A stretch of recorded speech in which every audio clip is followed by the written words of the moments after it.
Respected Dayas,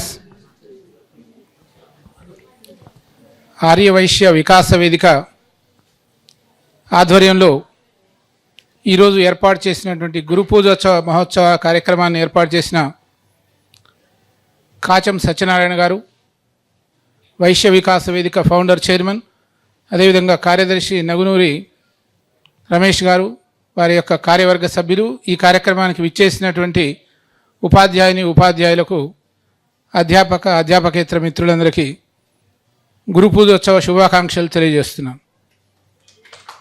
నా పేరు సేగు రమేష్. నేను కోదాడ పట్టణంలోని ఈవీఆర్ డిగ్రీ అండ్ పీజీ కళాశాల ఫౌండర్ మెంబర్గా, గణిత శాస్త్ర అధ్యాపకునిగా, అదేవిధంగా ప్రిన్సిపాల్గా, ప్రస్తుతం ఎస్జిఎస్ కళాశాల డిగ్రీ అండ్ పీజీ కళాశాల ప్రిన్సిపాల్గా పనిచేస్తున్నాను. నాకు 35 సంవత్సరాల బోధనా అనుభవం ఉంది. 89-91లో ఉస్మానియా యూనివర్సిటీ నుంచి గణిత శాస్త్రంలో అప్లైడ్ మ్యాథమెటిక్స్లో పోస్ట్ గ్రాడ్యుయేషన్ పూర్తి చేయడం జరిగింది. ఆ తదుపరి 93లో ప్రభుత్వ ఉద్యోగం సెంట్రల్ గవర్నమెంట్లో వచ్చినప్పటికీ ఆ ఉద్యోగంలో ఒక 2 నెలలు ట్రైనింగ్ తీసుకున్న తదుపరి మనం చదువుకున్నటువంటి చదువుకి, మా యొక్క ఆలోచనలకి ఆ ఉద్యోగం మ్యాచ్ కాలేదు. దాంతో నేను ఆ ఉద్యోగానికి రిజైన్ చేయడం జరిగింది. ఆ తదుపరి మా father retired gazetted head master. మా ఫాదరు చేసినటువంటి సర్వీసు 40 సంవత్సరాల్లో ఒక్కరోజు కూడా సెలవు అనేటువంటిది వాడుకోలేదు. అతన్ని ఆదర్శంగా తీసుకొని, సరే నాకు కూడా టీచింగ్ అనేటువంటిది, మీ అందరికీ తెలుసు, teaching is the noblest profession in the world. ప్రపంచంలో ఉత్తమమైనటువంటి వృత్తి ఏదైనా ఉందంటే అది ఉపాధ్యాయ వృత్తి. ఎందుకంటే ఒక డాక్టర్ కానీ, ఒక యాక్టర్ కానీ, ఒక ప్రొఫెసర్ కానీ, ఒక ఇంజనీర్ కానీ, ఒక పొలిటీషియన్ కానీ, ఒక ప్రధానమంత్రి కానీ, ఒక రాష్ట్రపతి కానీ, దేశానికి ప్రధానైన తల్లికి ఒక కొడుకు అంటారు. అతన్ని తయారు చేసేది కూడా ఒక ఉపాధ్యాయుడే. కాబట్టి ఉపాధ్యాయ వృత్తి అనేది అన్ని వృత్తులకి మూలమైనటువంటిది. ఆ ఉద్దేశంతో నాకు వచ్చినటువంటి ఉద్యోగాన్ని వదులుకొని గత 35 సంవత్సరాలుగా దాదాపు ఒక 35,000 మంది విద్యార్థుల్ని నేను గణిత శాస్త్రాన్ని బోధించాను. అదేవిధంగా అధ్యాపక వృత్తియే కాకుండా అడ్మినిస్ట్రేషన్ పరంగా కూడా వారికి విద్యార్థులకి వివిధ రకాలుగా సేవలు అందించడం జరిగింది. ఇవాళ మా యొక్క విద్యార్థులు దాదాపు 1000 మందికి పైగా ఉపాధ్యాయ వృత్తిలో, ప్రభుత్వ ఉద్యోగాల్లో, అదేవిధంగా ప్రభుత్వేతర ఉద్యోగాల్లో 1000 మందికి పైగా ఉపాధ్యాయ వృత్తిలో ఉన్నారు. ఎందుకంటే ఇవాళ ఒకప్పుడు బతుకలేని వాడు బడిపంతులు అనేవారు, కానీ ఇవాళ అలాంటి పరిస్థితి లేదు. ఉపాధ్యాయుల యొక్క జీతాలు అధికంగానే ఉన్నాయి. సాఫ్ట్వేర్ ఉద్యోగులు అని ఇప్పుడు ఎవరో చెప్పారు, సాఫ్ట్వేర్ ఉద్యోగికి ప్రారంభ వేతనం 3.5 లక్షలు, అంటే నెలకు 30,000. కానీ ప్రభుత్వ ఉద్యోగికి ఎస్జిటిగా చేరినా కూడా 50,000 జీతం, స్కూల్ అసిస్టెంట్ చేరితే 60,000-70,000, లెక్చరర్గా చేరితే 80,000, ప్రొఫెసర్గా చేరితే మీకు తెలిసిందే ₹1,00,000 వేతనం వస్తుంది. కాబట్టి సాఫ్ట్వేర్ ఉద్యోగులకి జీతాలు లేవండి ఇప్పుడు. కాకపోతే కొంతమందికి ఉన్నది చూసి అందరూ కూడా సాఫ్ట్వేర్ అనగానే 30 లక్షల జీతం వస్తుంది, 50 లక్షల జీతం వస్తుంది. వాళ్ళ సంఖ్య పరిమితం. కాబట్టి ఇక్కడ నేను చెప్పేది ఏంటంటే, ఇవాళ ఒక ఉపాధ్యాయునిగా పనిచేస్తున్నందుకు గర్వపడాలి. ఎందుకంటే రాబోయే కాలంలో సమాజంలో ఇవాళ ఆర్టిఫిషియల్ ఇంటెలిజెన్స్ వచ్చేసింది. ఆర్టిఫిషియల్ ఇంటెలిజెన్స్ వచ్చేసి ఉపాధ్యాయ వృత్తి ఉండదు అనుకున్నారు. కరోనా కాలంలో ఆన్లైన్ క్లాసెస్, అప్పుడు పాస్ అయిన విద్యార్థులు ఏ విధంగా ఉన్నారో మీకు తెలుసు. ఆ బ్యాచ్కి ఒక ముద్ర వేశారు, కరోనా బ్యాచ్.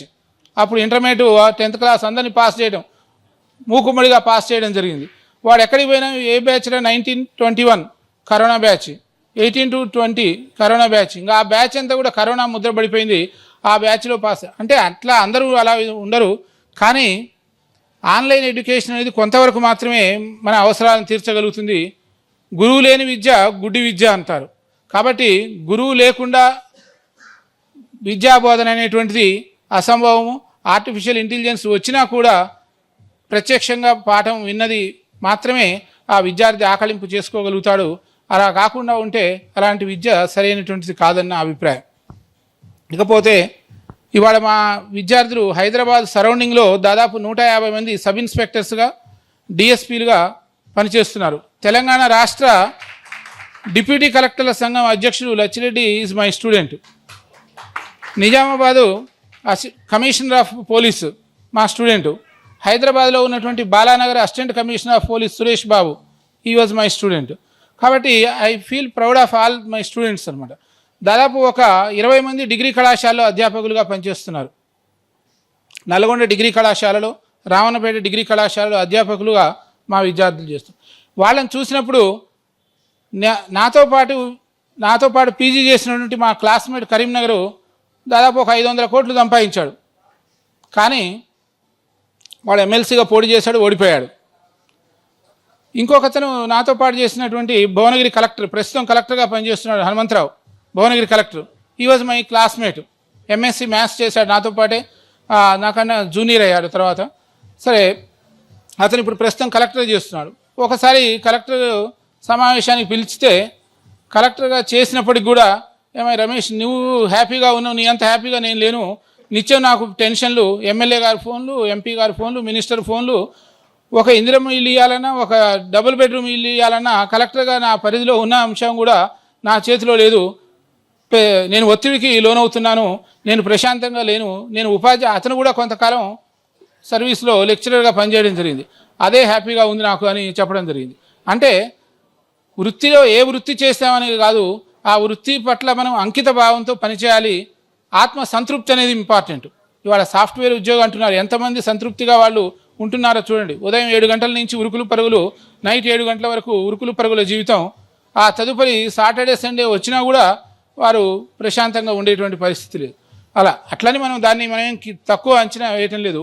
ఏ వృత్తికైనా కూడా ఆ వృత్తిలో ఉండేటువంటి లాభ నష్టాలనేవి ఉంటాయి. అదేవిధంగా స్వగృహే పూజ్యతే మూర్ఖః, స్వగ్రామే పూజ్యతే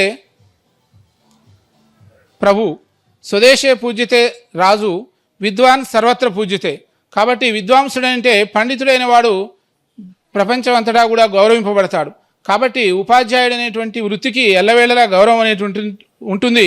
మరి అలాంటి ఉపాధ్యాయ వృత్తిని గౌరవించి మరి ఇక్కడ మాకు సత్కారాన్ని ఏర్పాటు చేసినటువంటి ఈ వైశ్య వికాస వేదిక కార్యవర్గానికి అందరికీ కూడా నా యొక్క ప్రత్యేకమైనటువంటి ధన్యవాదాలు.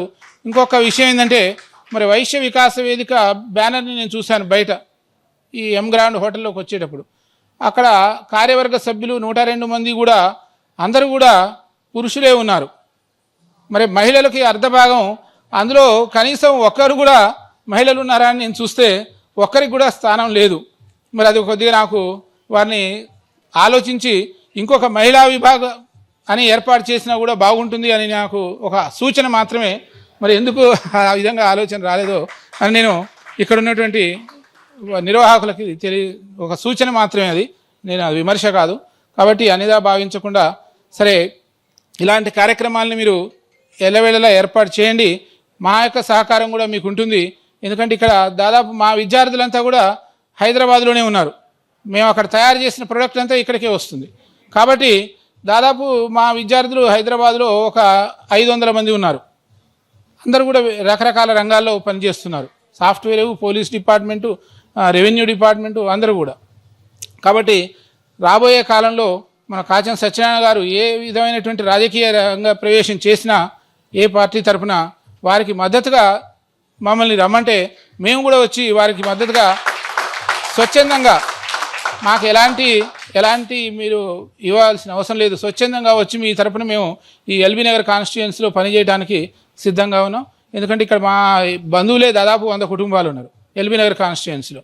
ఇంకా సిటీలో చాలామంది ఉన్నారు.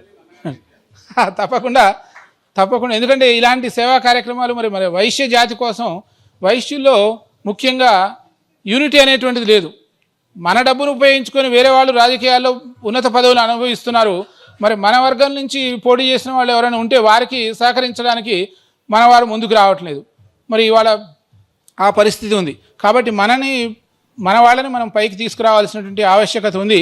కాబట్టి తప్పకుండా ఇలాంటి సత్యనారాయణ గారు లాంటి వ్యక్తులకి, ఉన్నత విద్యావంతుడు, అదేవిధంగా తెలంగాణ ఉద్యమంలో పనిచేసినటువంటి వ్యక్తి, మరి తెలంగాణ వ్యక్తి, మన ప్రాంతవాసుడు కాబట్టి మన వైశ్యుల సమస్యల కోసం పోరాటం చేసేటువంటి వ్యక్తి. ఇవాళ జనాభాలో చూస్తే మనం దాదాపు 4% ఉన్నాం. మరి 4% అంటే 119 ఎమ్మెల్యేల్లో మనకు ఒక కనీసం 5 అన్న రావాలి. ఒక్క ఎమ్మెల్యే కూడా లేరు, ఉన్నది ఒక బీజేపీ ఎమ్మెల్యే మాత్రమే ఉన్నారు. ఎమ్మెల్సీలు గతంలో ఉన్న ఎమ్మెల్సీలే, ఇవాళ వచ్చిన కాంగ్రెస్ పార్టీ నుంచి ఒక ఎమ్మెల్సీ రాలేదు మనకి. కాబట్టి మరి మన వాటా ప్రకారం రాజకీయ అధికారం లేకుండా మనం కలెక్టర్ అయినా కూడా ఇవాళ ఉపయోగం లేనటువంటి పరిస్థితి అండి. కాబట్టి రాజకీయ అధికారం అనేది మన జనాభా దామాషా ప్రకారం మనం సాధించుకోవాలి. ఆ హక్కుల కోసం పోరాటం చేయనంత వరకు మనం ఎప్పుడు కూడా అణచివేయబడుతూనే ఉంటాం. మనం డబ్బుల రూపంలో 1000 కోట్లున్నా కూడా ఉపయోగం లేదు. ఒక రాజకీయ నాయకుడు వస్తే ఆయన చేతులు ఎత్తి నమస్కారం చేయాల్సిన పరిస్థితి. కాబట్టి ఆ విషయాన్ని గుర్తుంచుకొని రాజకీయాల్లో కూడా మన వాటాను మనం సాధించుకోవాలి. దానికి తప్పకుండా మనందరం కూడా కృషి చేసి ఆ విధంగా పోటీ చేసే వాళ్ళని రాబోయే కాలంలో ఎవరైతే మనకు ఎలక్షన్స్ ఉన్నాయి వాళ్ళకి కూడా మనం అందరం కూడా సహకరించాలని నేను కోరుతూ మరొకసారి మీ అందరికీ ధన్యవాదాలు తెలియజేస్తూ జై హింద్. Thank you.